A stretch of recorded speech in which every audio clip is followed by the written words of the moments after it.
درنو لیدونکو السلام علیکم. دا هم تازه او مهم خبر.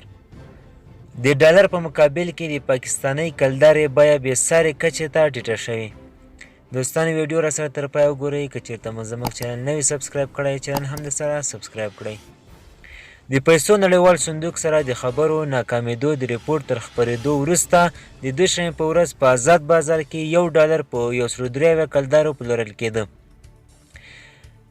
خو د پاکستان د مالیې وزیر د دوشنبې په ورځ د سیمه ییزو رسنیو هغه راپورټ رد کړی چې د پیسو د نړیوال صندوق سره د 1 میلیارد یورو د ریپور د کیست په اړه خبرې اترې بې نتیجې وي. دا خبرې اترې د اکتوبر له 14 څخه تر 15 نیټې پورې ترسره شوې وي. د مالیې وزیر د یوې اعلامیې په جاري کولو سره ویلي د پاکستان او د پیسو د نړیوال صندوق ترمنځ خبرې اترې په مثبت ډول پر مخ روانې دي. د خبرو اترو نتیجې ته د رسیدو لپاره په هیڅ پړاو کې هم کوم مهالویش نه دی ټاکل شوی. په جون میاشت کې د دواړو اړخونو ترمنځ د ورته خبرو اترو په ترڅ کې د پور د کیست د ورکړې د شرطونو په اړه کوم توافق نه و شوی.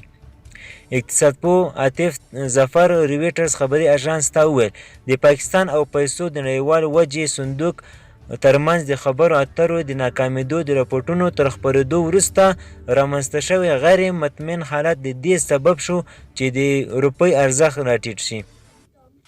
تېره میاشت د مالي خدماتو امریکایي شرکت ریټینګز فیچ د پاکستاني کلدارې په اړه د روان کال او همداراز د راتلونکي کال لپاره خپلې وړاندوینې له سره ارزولې دي.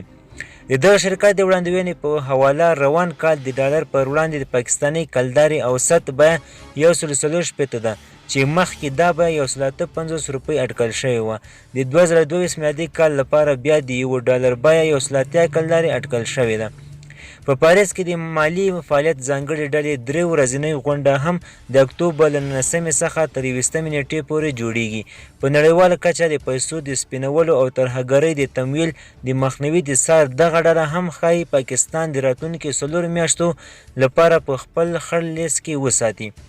ویل شوی چې د دې پریکړې علت دا دی چې پاکستان د نړیوال وجهي صندوق معیارونه په سمه توګه نه دي مراعات کړي. دوستانو زموږ خبر تر همدې ځای و. د لا زیاتو معلوماتو لپاره زموږ چینل سره سبسکرایب کړئ. مننه.